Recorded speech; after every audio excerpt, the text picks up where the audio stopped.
Bienvenue Doc Seb. Bienvenue Christy. Alors aujourd'hui on parle d'hypersensibilité et pas que, mais on va commencer déjà par ça et je trouve que c'est pas mal. Alors l'hypersensibilité ne veut pas forcément dire introversion. 33% des hypersensibles sont d'ailleurs extravertis, tu nous le confirmeras un petit peu plus tard. Mais alors comment savoir si vous êtes ou non hypersensible? Pour savoir si ce profil psychologique vous caractérise, nous faisons le tour de la question avec notre spécialiste Sébastien Garnero, docteur en psychologie, sexologue et hypnothérapeute. Alors Doc, qu'est-ce que l'hypersensibilité ? Alors l'hypersensibilité, déjà, c'est pas une maladie en soi, même si c'est commun et très populaire de nos jours d'employer ce terme. C'est plutôt un trait de caractère ou un tempérament qui va se manifester par une sensibilité extrême au monde qui va nous entourer. D'ailleurs, certains emploient aussi le terme d'ultra-sensible. Donc, quelque part, ce tempérament, c'est une disposition qu'on peut avoir. Alors, je dirais tout un chacun, qui va aussi façonner notre réaction par rapport au monde. Pour les hypersensibles, c'est comme s'ils étaient bombardés par des sensations, par des émotions parfois en permanence. Donc ça, c'est assez caractéristique. Et puis, ils vont réagir surtout beaucoup plus fortement à l'ensemble des stimuli que la moyenne.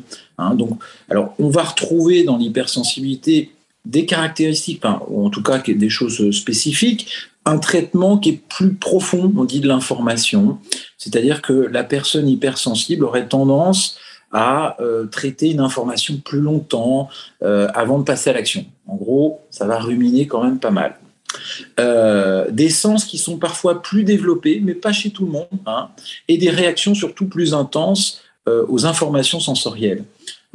Donc, il y a des formes d'hypersensibilité comme ça, sensorielle. On va retrouver surtout quand même, quand on parle d'hypersensibilité, c'est aussi beaucoup sur ce mode-là, de la réactivité émotionnelle importante et une forme d'hyper-empathie qui va englober en gros la difficulté à gérer les émotions et le fait de vivre tout de manière beaucoup plus intense.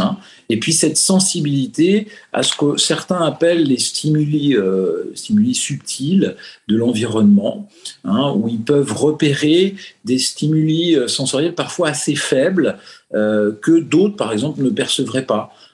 Ça peut être autour du son, une odeur particulière, un détail insignifiant. Voilà, qui va générer aussi cette hypersensibilité. Donc c'est voilà pour simplifier un petit peu ou organiser un peu la question de l'hypersensibilité. Alors rentrons dans le vif du sujet. Quels sont les signes typiques d'une personne hypersensible ? Alors, déjà, ça va dépendre dans quel type d'hypersensibilité on est. Parce qu'il y en a, par exemple, qui sont sur des formes d'hypersensibilité qu'on appelle sensorielles. Eux, ça va être le toucher, l'odeur, le bruit. On en a parlé. D'autres, ça va être des hypersensibilités émotionnelles. Donc là, c'est plus la relation, c'est le ressenti et la perception qui sont décuplés dans les émotions et dans les interactions avec les autres. On peut avoir des hypersensibilités un peu retardées ou différées. Et là, des émotions qui vont faire écho à d'autres et comme un effet d'amassement finalement, et à un moment donné, une résurgence un petit peu d'un passé, de ces émotions qui vont, on va dire, partir en avalanche presque. Voilà. Après, maintenant, sur la question des signes typiques, parce que là, on était dans les grands types d'hypersensibilité, on va voir chez certains ce qu'on appelle, en termes médicaux, en psy, l'hyperesthésie, c'est-à-dire une hyperréceptivité des sens. Ensuite, on va voir de l'hyperémotivité chez d'autres, donc là, un vécu d'émotions extrêmement fortes. Aussi, pour d'autres, ça va être des sensations d'être complètement en décalage ou d'être à part. On le voit chez certains hypersensibles, cette sensation d'être différent des autres. D'ailleurs, il y a un lien entre l'hypersensibilité et les phénomènes d'HPI, donc de haut potentiel intellectuel, mais pas toujours. Donc, on va avoir cette tendance aussi chez les hypersensibles à se suradapter souvent à l'environnement. Et puis, bon, je dirais, une intuition aussi. Hein. C'est des personnes qui ressentent les choses assez finement, d'ailleurs, ça peut être un outil. Alors, bien sûr que ça témoigne d'une activité, je dirais, cérébrale, neuronale, assez riche et intense. C'est comme s'il y avait un bombardement de stimulation qui n'arrivait pas à toujours filtrer. Et effectivement, ça donne l'idée de comme si on avait une quantité très importante d'informations qu'on n'arrivait pas à trier et organiser. Et c'est aussi une des raisons qui explique l'hypersensibilité. Donc ça, c'est les principaux points. Après, il y en a bien d'autres, évidemment. Hein. Il y a tout un tas de questionnaires qui existent, en particulier, je dirais, ceux qui ont été inventés par les premières notions un peu autour de l'hypersensibilité. Et quelle est la différence, selon toi, entre sensible et hypersensible ? Alors, la différence entre sensible et hypersensible, déjà, c'est de se dire que chacun en nous, chez l'humain, a une sensibilité. Ça, c'est une caractéristique qui est tout à fait commune à tous les êtres humains. En gros, c'est la capacité à réagir à différents stimulus, et qui soient sonores, intérieurs, aussi corporels ou émotionnels, et à s'adapter adapter, je dirais, cette réponse du corps, mais aussi cérébrale. Dans l'hypersensibilité, là, il y a une hypersensibilité au sens c'est accru. Alors, c'est pas forcément que il y a un fonctionnement différent des sens, mais c'est souvent dans l'interprétation des signaux que ça va être différent et dans la façon de traiter l'information. Je dis ça parce que c'est pas un trouble sensoriel au sens d'une cécité, par exemple. Par exemple. Mais si on fait des testings, on va s'apercevoir qu'il y a à peu près les mêmes compétences, par exemple sur le plan sensoriel, mais il y a une façon différente de traiter, on va dire, les signaux sensoriels et de les interpréter surtout. Donc, ça, c'est vraiment les caractéristiques. Est-ce que, selon toi, l'hypersensibilité se soigne ? Alors, l'hypersensibilité, ça se traite, on va dire, mais comme c'est pas répertorié comme une pathologie, comme une maladie, on pourrait pas dire qu'on soigne une maladie. En revanche, on peut poser, on va dire, une forme de diagnostic ou d'hypothèse diagnostique sur cette tendance, on va dire, à l'hypersensibilité. Donc ça, c'est quelque chose qui peut se faire relativement aisément, je dirais après, on va dire 2-3 séances. Ça, à moindre coût, entre guillemets, on peut se poser cette question-là. Mais après, il faut savoir que cette hypersensibilité, elle peut aussi se retrouver dans tout un tas d'autres problématiques. Par exemple, on peut avoir d'autres problématiques qui vont être associées en réalité à cette hypersensibilité. Il y a des hypersensibles simples, et puis il y en a qui sont associés à d'autres pathologies. Par exemple, on peut avoir dans des formes de TDAH une hypersensibilité, les troubles du déficit d'hyperactivité, déficit de l'attention. On peut avoir dans des formes de haut potentiel et de précocité intellectuelle une hypersensibilité. On peut avoir dans les troubles anxieux aussi une hypersensibilité. Dans les troubles de l'humeur, par exemple, c'est assez caractéristique aussi. Des troubles bipolaires, des dépressions, des stress post-traumatiques aussi. Donc, voilà, c'est là où il faut vraiment faire attention et avoir, je dirais, l'œil et l'écoute aiguisée d'un professionnel, parce que on pourrait se dire, je suis hypersensible et puis je m'arrête là. Mais parfois, il va y avoir d'autres problématiques qui sont associées à l'hypersensibilité qui ne sera qu'un symptôme en tant que tel. Quand elle est simple, c'est une difficulté qui peut rester importante à gérer ses émotions, et dans la vie courante qui peut être délicate à gérer dans le social, dans sa vie un peu de tous les jours. Mais ça ne va pas forcément occasionner des difficultés autres. Ça ne va pas être compris comme une pathologie en tant que tel. Alors justement, quelles sont les causes de l'hypersensibilité ? Alors, dans les causes, on va en voir plusieurs. Alors, il peut y avoir, par exemple, des hypersensibilités qui sont causées par des stress, par exemple, des stress post-traumatiques. on va voir chez certains une forme d'hypersensibilité qui va apparaître. Ils vont se mettre à pleurer après pour un rien, à pas être bien pour tout un tas de raisons. Alors, il y a eu des essais un peu de pistes génétiques qui ont été étudiées depuis 15-20 ans, bon, qui n'ont pas amené à grand-chose dans le sens où il y avait l'idée qu'il pourrait y avoir un gène. Bon, le gène de l'hypersensibilité, on l'a pas encore trouvé. Mais en revanche, il y avait l'idée qu'il y avait un lien avec les précurseurs de la sérotonine, notamment, qui jouent dans la régulation de l'humeur, pour lesquels il y aurait une sensibilité plus importante, et qui serait aussi d'ailleurs en lien avec des problématiques de dépression, d'anxiété plus fortes que les autres. Après, on peut voir aussi des périodes sensibles.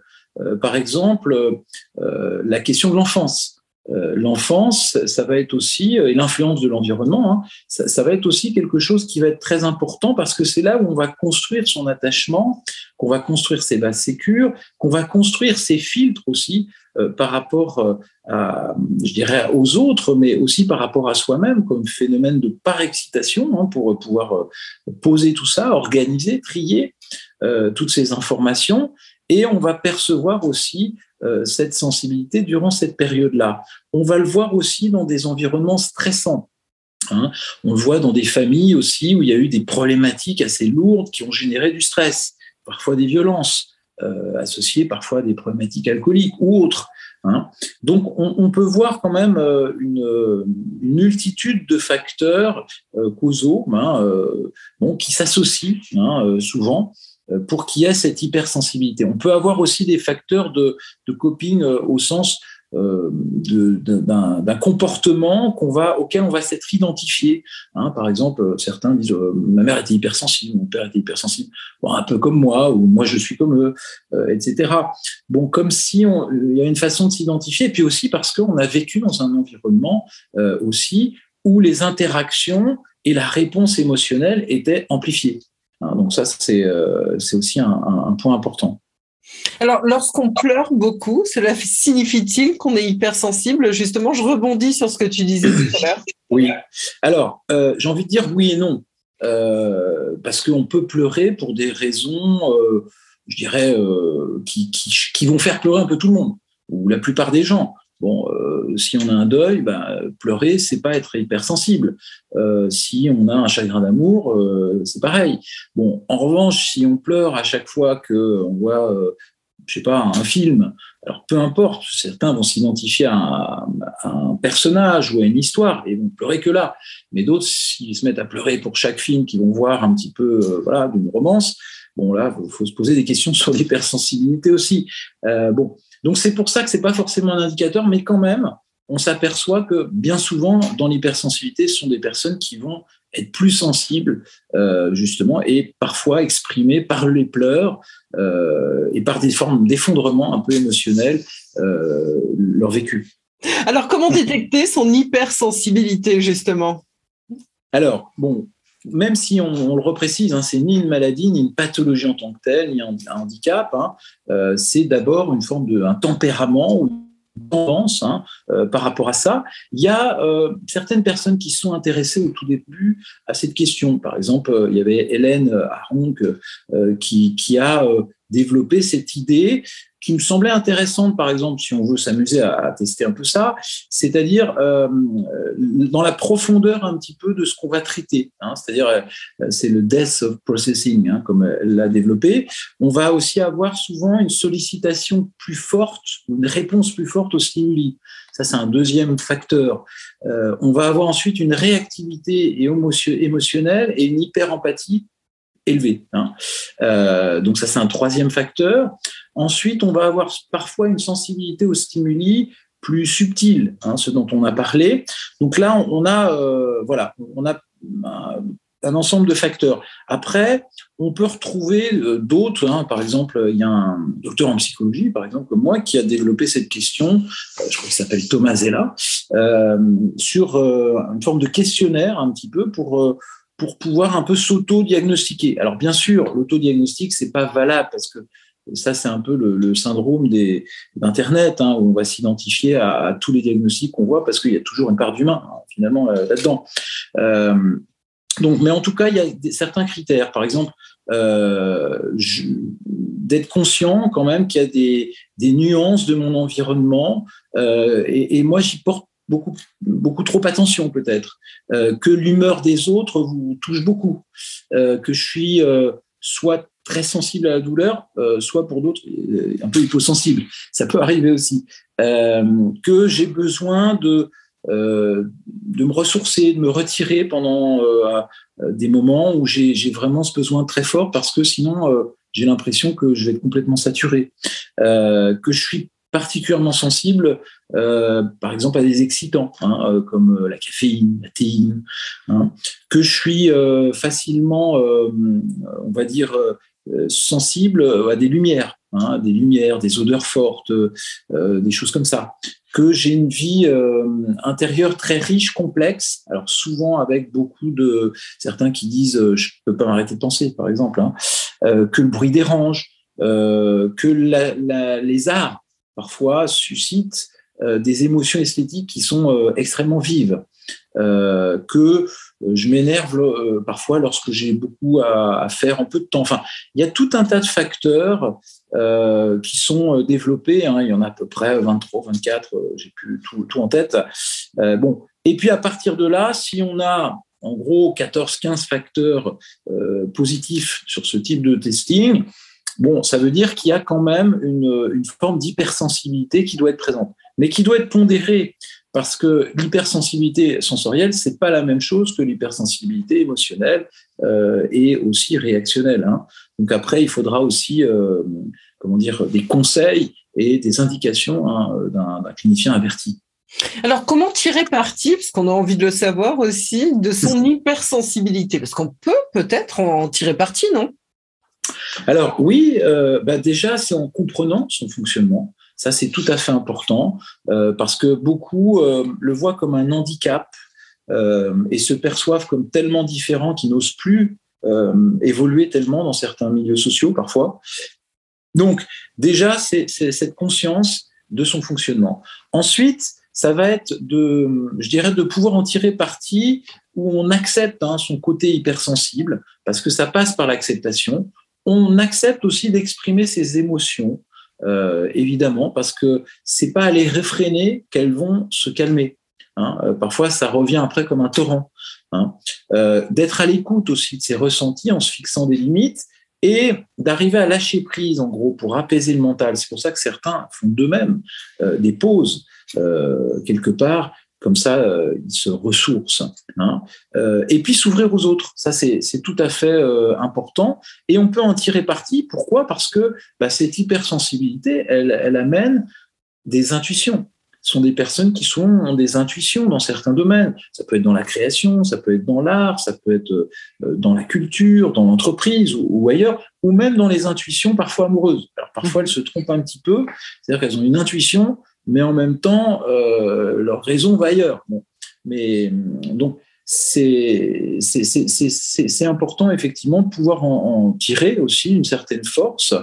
Et puis, le fait, si je reprends la métaphore d'avoir beaucoup d'informations, si on arrive à les organiser, à les trier, eh bien, ça devient un énorme atout. Parce que, quelque part, on est capable d'analyser et de catégoriser les choses après. Alors que sinon, on est envahi, hein.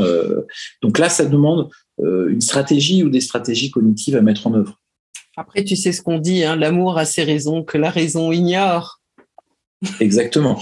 Alors, existe-t-il des métiers appropriés pour les hypersensibles? Alors, j'ai envie de dire, il n'y a pas forcément un métier approprié. Ce qui compte, c'est que la personne se sente bien dans ce qu'elle fait, dans son métier, et qu'elle puisse mettre en place des modalités qui vont lui permettre de se ressourcer. Je prends l'exemple de certaines personnes qui travaillent dans des open space et pour des hypersensibles, c'est impossible pour certains. Eh bien, va falloir, même si elles sont dans un métier qui peut être le même, qu'elles choisissent quand même des entreprises, par exemple, où on n'est pas toujours dans l'open space, où elles peuvent avoir un bureau personnel, parce qu'elles ont besoin de se créer un petit peu, on va dire, cette bulle, à un moment donné. Donc ça, c'est important de pouvoir aménager. Parfois, ce sont des personnes qui aiment bien souvent avoir une certaine liberté d'action et qui s'épanouissent assez bien dans l'entrepreneuriat ou dans le fait d'être indépendante aussi parfois. Parce qu'elles peuvent autogérer un peu plus finalement leur sensibilité. Mais quand on est dans un travail d'équipe, comme je dis, à partir du moment où on se connaît, on s'organise et on trouve des parades un petit peu pour compenser, il n'y a pas je dirais que tous les métiers sont possibles. C'est surtout un positionnement et de mettre en place des bonnes stratégies. Tu parlais des émotions tout à l'heure et de pouvoir les contrôler. Existe-t-il des exercices pour les contrôler, ces émotions ? Oui, il y a quand même des stratégies relativement simples. On ne va pas pouvoir faire tout le glossaire un petit peu là, mais en tout cas, déjà, c'est prendre des temps. Je donnais l'exemple de temps dans la journée. On peut se prendre 2, 3 temps, 4 temps pour se poser et respirer pendant 5 minutes. Alors avec les respirations par exemple abdominales, diaphragmatiques, mais aussi avec un petit exercice de cohérence cardiaque. Pourquoi pas ? On apprend aussi à décompresser et à prendre le temps, le recul aussi, pour se mettre un petit peu au diapason des autres aussi à certains moments. Et puis retrouver aussi la notion de plaisir. Ça, c'est tout à fait important, de pouvoir faire des choses qui nous font plaisir. Bien souvent, mais c'est pas que les hypersensibles, on enchaîne parfois les contraintes ou les tâches, mais c'est important de se récompenser. Et ça, c'est tout à fait essentiel. Ça permet aussi de se dire, bon, j'ai fait quelque chose, je me récompense. Et puis, découvrir petit à petit comment on va développer aussi un équilibre entre nos pensées, nos émotions, nos sensations. Je dis ça parce que souvent, quand on est hypersensible, on a souvent un canal prédominant. C'est soit les émotions, soit les sensations. Et ça peut être intéressant de pouvoir équilibrer. Bien sûr, pratiquer une activité physique.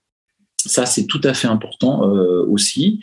Voir une activité artistique, parce que ça permet de projeter aussi ses émotions. Beaucoup d'artistes, il y a une projection d'eux-mêmes, de leurs émotions sur le plan artistique. Et on voit que certains, ça a pu être très intéressant. Mais de toute façon, c'est intéressant pour soi déjà. Et puis apprendre à mieux se connaître, à accueillir ses émotions, à les écouter, à les exprimer, à les réguler aussi. Ça, c'est essentiel. Et aussi restaurer sa confiance. Il y a tout un travail de thérapie sur la confiance et l'estime de soi.